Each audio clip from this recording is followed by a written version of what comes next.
Salam Media Sriwijaya. Aktris Nikita Mirzani menjalani sidang perdananya pada hari ini, Senin, tanggal 14 November tahun 2022.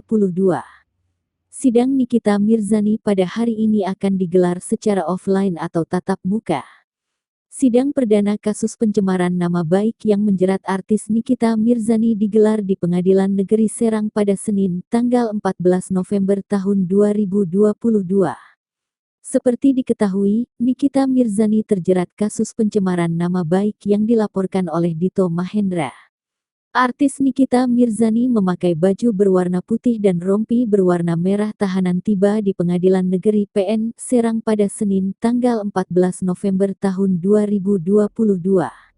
Dalam kasus tersebut, Nikita Mirzani terancam hukuman penjara di atas 5 tahun. Nikita Mirzani menanggapi dakwaan yang dibacakan oleh jaksa penuntut umum dengan tertawa. Hal itu disampaikan Nikita usai menjalani persidangan di Pengadilan Negeri PN Serang, Senin, tanggal 14 November tahun 2022.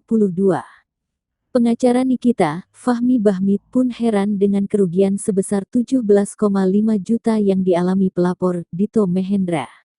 Kerugian itu disebabkan gagalnya transaksi sepatu merek Hermes yang dia jual.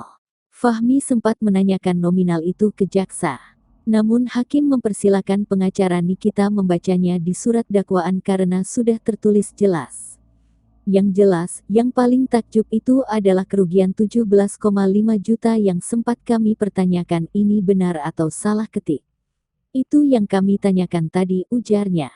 Fahmi beranggapan surat dakwaan JPU sudah menegaskan kalau kliennya hanya mengimbau masyarakat bahwa ada dugaan tindak kekerasan yang dilakukan oleh Dito Mahendra.